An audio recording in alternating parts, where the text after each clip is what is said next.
Когда у этой женщины родился 17-й ребенок, ее муж не смог этого вынести и бросил ее. 20 лет спустя он пережил самое сильное потрясение в своей жизни. Кристина была трудолюбивой женщиной. С детства она любила готовить, а когда наступило время, чтобы найти работу, она устроилась в пиццерию. Кристине нравилось там работать. Она начинала с того, что помогала готовить, накрывала на стол и мыла посуду, но к своему 22-летию стала шеф-поваром и готовила все виды пиццы, которые нравились людям. Ресторан получал потрясающие отзывы, а владельцы чувствовали себя так, словно выиграли в лотерею, найдя ее. Но в свободное от работы время Кристина была занята своими детьми. У нее был муж, мужчина по имени Андрей, и 3 детей. Они планировали завести еще детей, но, к сожалению, у природы были на них другие планы, и они не смогли зачать естественным путем. Именно тогда они начали задумываться о суррогатном материнстве, которое практикуется во многих странах мира и считается вполне нормальным. Но количество детей, которых Кристина и Андрей начали рожать, было совсем ненормальным. У Андрея была хорошо оплачиваемая работа, поэтому они могли позволить себе большой дом и комфортную жизнь. Днем он работал, а вечером возвращался домой и заботился о детях, которых теперь было 8. По вечерам Кристина уходила на работу и возвращалась домой только под утро. Часто супруги почти не виделись, только чтобы передать детей и коротко поговорить о них. Это начало становиться небольшой проблемой в их отношениях. Тем не менее, у Кристины и Андрея были прекрасные отношения, и они поклялись приложить больше усилий, чтобы не потушить искру их любви. Они оба сократили количество рабочих часов и стали проводить больше времени друг с другом. Именно в этот момент они поняли, что действительно любят быть родителями и получают удовольствие от воспитания своих 8 детей. Вот почему они решили увеличить число детей в семье с помощью суррогатного материнства. Кристина не чувствовала, что она что-то упускает из-за того, что родила неестественным путем. На самом деле она чувствовала, что может предложить им больше, поскольку была готова к этому с самого первого дня. Таким образом, в течение следующих нескольких лет к их семейству прибавилось еще 6 малышей, в результате чего общее число достигло 14. Рождение такого количества детей – это тяжелое испытание для любого человека. И опять же, отношения Кристины и Андрея были очень напряженными. Они наняли нескольких постоянных нянь, чтобы облегчить их бремя. Но работа родителей с 14 детьми начала давать о себе знать, особенно у Андрея. Когда его жена спросила, не стоит ли им добавить в семью еще нескольких детей, он отказался.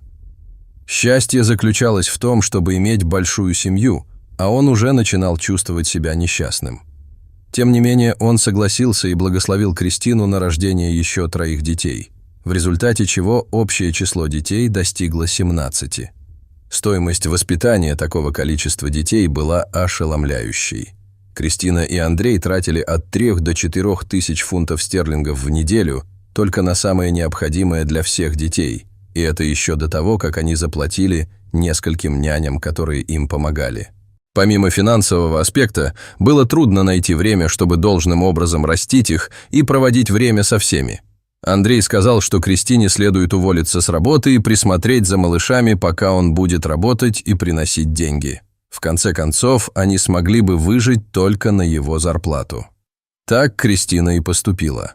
Она с грустью распрощалась с пиццерией и стала матерью-домоседкой для своих 17 детей. У Кристины все было хорошо, и ей действительно нравилось быть матерью стольких детей. На самом деле, если бы у нее были место и деньги, она бы позаботилась о сотнях детей, если бы это было возможно. Но как только она начала осваиваться в своей новой жизни, и все встало на свои места, произошло нечто, перевернувшее ее мир с ног на голову. Однажды утром Андрей поцеловал ее на прощание и, как обычно, ушел на работу. Он вышел за дверь и уехал, и в этом не было ничего необычного. Но когда он не вернулся домой в обычное время, Кристина начала немного беспокоиться. Она ждала всю ночь, чтобы увидеть, как он войдет в дверь. Но этот момент так и не наступил. Вскоре после полуночи ей позвонили по телефону. Это был Андрей. И когда он начал говорить, Кристина почувствовала, что ее сердце разрывается на части, а глаза наполняются слезами. Оказалось, что Андрей больше не любит ее, и что он где-то далеко, где она никогда его не найдет. Он был не в состоянии справиться с 17 детьми. И хотя поначалу он верил, что большая семья сделает его счастливым, правда заключалась в том, что он был несчастен. Для него было слишком тяжело быть работающим отцом, не говоря уже о том, что они тратили огромное количество денег, которые шли только из его зарплаты. Вот почему он ушел. Андрей сказал, что Кристина может оставить себе дом и все, что в нем есть, но с него хватит. Он подал на развод и ушел. Кристина была вне себя от злости на мужа, но более того, она чувствовала себя обиженной, отвергнутой, как будто вся их семейная жизнь была ложью. Но на самом деле этот печальный поворот событий заставил ее еще больше сосредоточиться на своей семье. Она бы показала Андрею, какая она хорошая мать, и заставила бы его пожалеть о том, что он вообще ушел из семьи. Она бы боролась изо всех сил, чтобы правильно воспитать этих детей. И именно с таким подходом Кристина шла вперед. Было ли это легко? Конечно же нет. Наличие 17 детей, бегающих по дому, определенно было стрессовой ситуацией, но каким-то образом ей удалось правильно воспитать каждого из них и обеспечить их любовью и вниманием. К счастью, у нее были помощники. Одна няня оставалась рядом с ней и помогала ей растить детей, и медленно, но верно, все стало налаживаться. В конце концов, Кристина вернулась к своему первоначальному увлечению – кулинарии. Она обнаружила, что может купить пиццерию, в которой когда-то работала, и ухватилась за эту возможность обеими руками.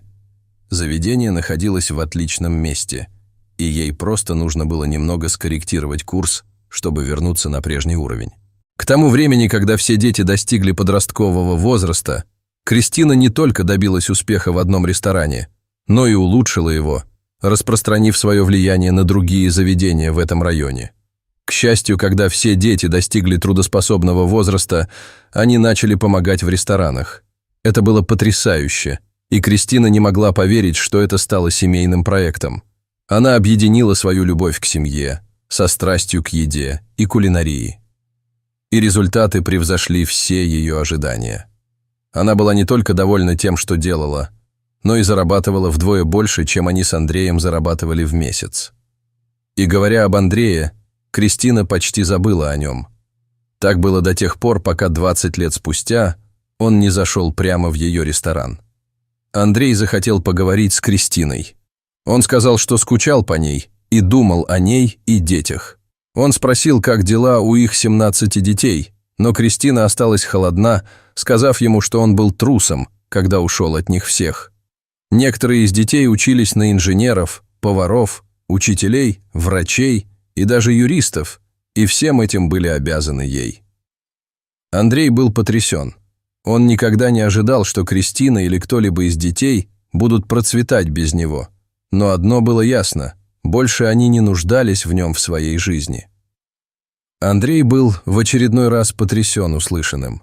Кристина велела ему уйти из ресторана, никогда не возвращаться и никогда больше не пытаться связаться с ней или с кем-либо из детей.